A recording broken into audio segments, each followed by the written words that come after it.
Imagine you're on a bus enjoying the ride. Suddenly, the bus stops abruptly and everyone lurches forward. Ever wondered why this happens? Ever noticed the movement of boat with oar? How does it move forward when the oar is actually pushed backward? Thanks to Sir Isaac Newton for his laws of motion.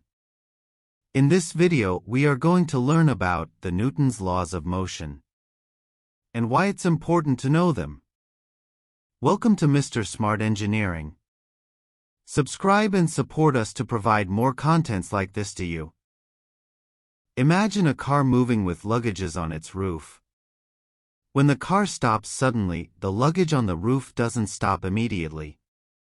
It flies off because it wants to keep moving forward. That's inertia.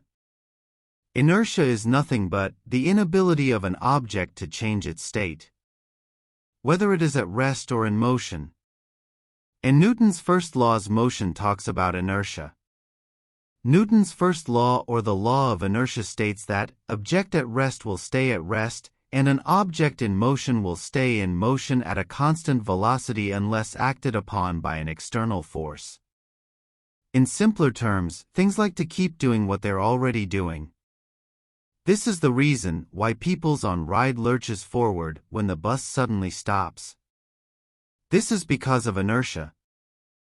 When the mass of this object is less, we require only minimum force to change its state. But when the mass increases, we require more force to move the object. The mass and force required to change the state of the object will be always directly proportional. More the mass, more the force needed to change its state. This is given by the second law of motion.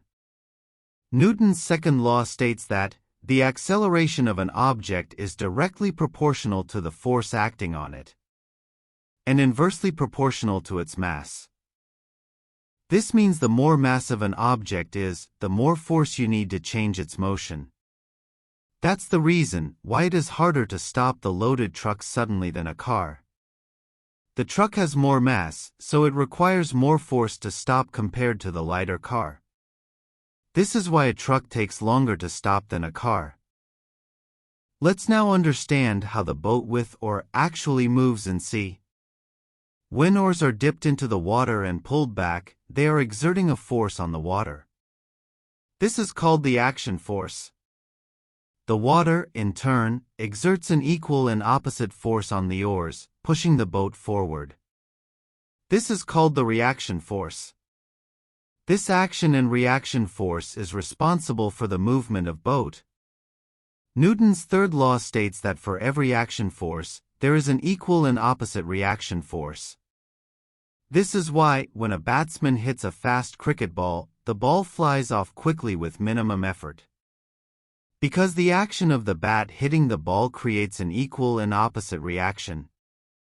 However, hitting a slower ball, even with more force, doesn't make it travel as fast, because the initial action was less.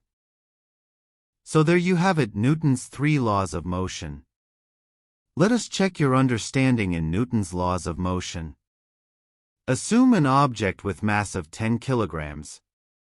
It is needed to be accelerated from rest at 10 meters squares per second. Then how much force we actually needs to apply? Comment your answers and give explanation to share it with others. Understanding the laws of motion helps us make sense of the motion around us. Thanks for watching. Don't forget to like, share, and subscribe for more contents like this. See you next time.